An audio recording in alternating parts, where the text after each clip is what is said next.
Bismillahirrahmanirrahim. Assalamu alaikum dear students. Today we will discuss about law of mass section and derivation of the expression for the equilibrium constant.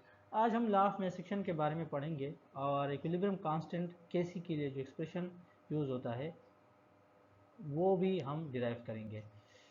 Students सबसे पहले आपको पता होना चाहिए कि law of mass section को present किसने किया था। टू साइंटिस्ट थे, एक था गोल्डबर्ग और एक पीटर वेग। उन्होंने 1864 में इसको प्रेजेंट किया था। अब इन दोनों साइंटिस्ट ने बहुत से रिवर्सिबल रिएक्शन स्टडी किए और बताया कि आपके पास जो रिएक्शन हो रहा होता है वो किस चीज़ पे डिपेंड करता है। या अगर आपके पास एक रिएक्शन तेज़ हो रहा होता है तो किस वजह से तेज़ हो रहा होता है, या अगर स्लो हो रहा होता है तो किस वजह से स्लो हो रहा होता है। अब इसकी एक जनरल स्टेटमेंट है। According to this statement it states that the rate of chemical reaction is directly proportional to the product of active masses of reactant molecules. इसमें आप लोगों ने दो टर्म्स जो है देखने हैं ताकि फिर स्टेटमेंट को समझने में आसानी हो। रेट का मतलब यहाँ है स्पीड, और डायरेक्टली प्रोपोर्शनल एक ऐसा प्रोपोर्शनल जिसमें आपके साथ एक चीज़ कम हो रहा होता है उसके मुकाबले में दूसरा भी कम हो रहा होता है। अगर आपके पास एक चीज़ ज़्यादा हो रहा होता है तो उसके मुकाबले में दूसरा भी ज़्यादा हो रहा होता है। ठीक है, तो ये कह रहा है स्टेटमेंट के मुताबिक कि आपके केमिकल रिएक्शन का जो स्पीड है वो डायरेक्टली प्रोपोर्शनल है किस चीज़ के, product of active masses of reactant molecule. जो रिएक्टेंट मॉलिक्यूल है उसके एक्टिव मैसेज को हम क्या करेंगे, मल्टीप्लाई करेंगे, और वो डायरेक्टली प्रोपोर्शनल होगा रेट ऑफ केमिकल रिएक्शन के। इसका मतलब यूँ हुआ कि अगर आपके एक्टिव मैसेज ज़्यादा है तो आपके रिएक्शन का स्पीड भी ज़्यादा होगा। अगर आपके एक्टिव मैसेज कम है तो आपके रिएक्शन का जो रेट है या स्पीड है वो भी कम होगा। अब आपने एक जनरल टर्म क्लियर करनी है, एक्टिव मैस। अब एक्टिव मैस क्या है, अब आपने इसको देख लिया। एक्टिव का मतलब क्या है, वो जो हिस्सा ले रहा होता है।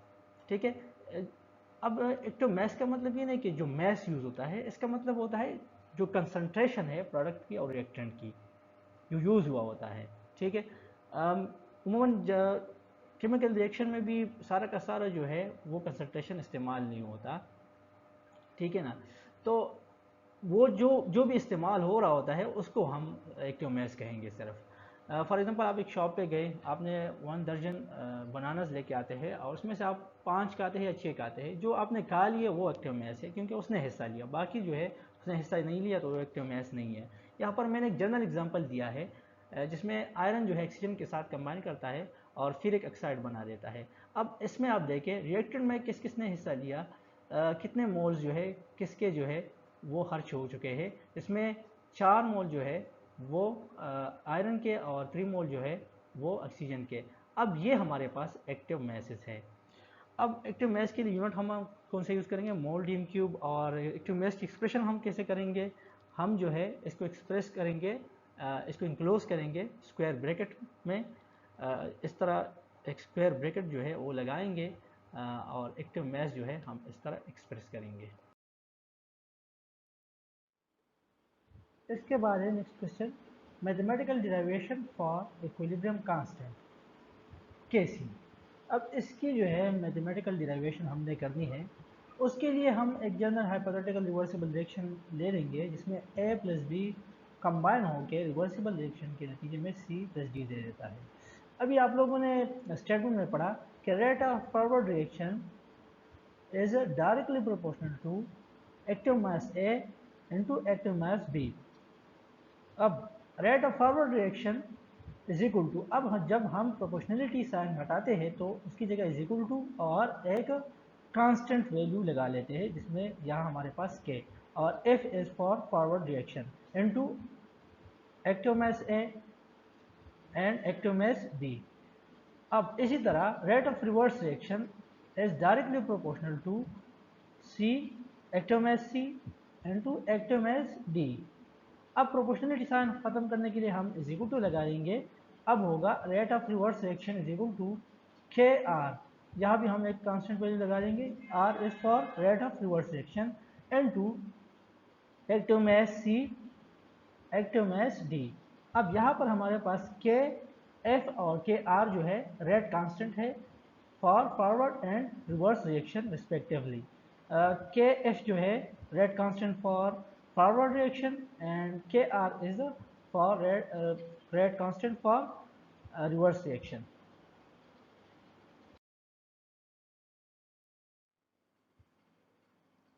अब हम सबको पता है कि at equilibrium state rate of forward reaction is equal to rate of reverse reaction, यानी जब कोई सिस्टम इक्विलिब्रियम में होता है तो रेट ऑफ फॉरवर्ड रिएक्शन जो है वो रेट ऑफ रिवर्स रिएक्शन के बराबर होता है।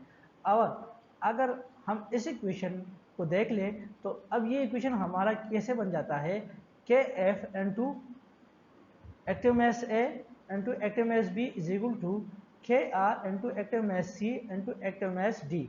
ऑन रीअरेंजिंग अब हम इस इक्वेशन को रीअरेंज करेंगे। रीअरेंज करने के लिए हमारा के आर इस साइड पे आएगा और ए भी इस साइड पे आएगा। अब के आर जब इस साइड पे आएगा तो यहाँ पर ये डिवीजन में हो जाएगा, क्यों? क्योंकि ये यहाँ पर मल्टीप्लिकेशन में है, और ए भी यहाँ पर मल्टीप्लिकेशन में, यहाँ पर डिवीजन में हो जाएगा। अब हमें ये भी पता है कि जब भी दो कांस्टेंट वैल्यू मल्टीप्लिकेशन में या डिवीजन में होते हैं तो उसकी जगह एक कांस्टेंट आता है, और यहाँ पर हमारे पास वो कांस्टेंट है K C. So this equation can be written as K C is equal to active mass C into active mass D divided by active mass A into active mass B. अब यहाँ पर के सी जो है equilibrium constant है, और यहाँ ये हमारे पास के सी एक्सप्रेशन है जो हमने डिराइव कर दिया। और आप लोगों ने ये बात याद रखनी है कि के सी जो है वो सिर्फ और सिर्फ टेम्परेचर पे डिपेंड करता है। के सी जो है वो रेशो है between active mass of product और active mass of reactant product of reactant.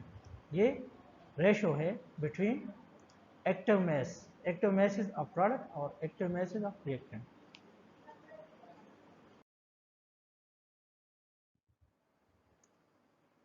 अब इससे पहले आप लोगों ने केसी एक्सप्रेशन डिराइव किया और उसमें नंबर ऑफ मोल्स गिवन नहीं थे।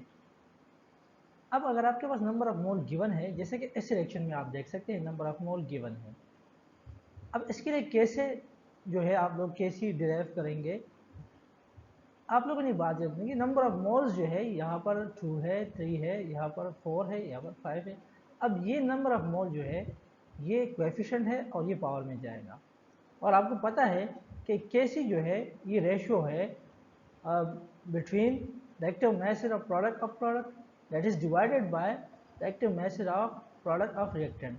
अब इसके लिए केसी हम इस तरह लिखेंगे, प्रोडक्ट ये हमारे पास क्या है, सी और डी है। अब यहाँ आप देख सकते हैं कि हम ये 4 जो है ये ऊपर लेके जाएंगे, ये कोएफिशिएंट जो है ये पावर में जाएगा, ये 5 जो है ये नहीं जाएगा, जो कोएफिशिएंट होगा वो पावर में जाएगा। अब दूसरा जो है हमारे पास डी है, सो डी जो है उसके साथ जो है 6 है, तो 6 पावर में जाएगा। अब डिवाइडेड बाय रिएक्टेंट, जो हमारे पास रिएक्टेंट में आप देख सकते हैं ए जो है उसका कोएफिशिएंट 2 है, तो 2 ऊपर गया है, ये 3 नहीं जाएगा, ठीक है, ये बात आप लोगों ने याद रखना है।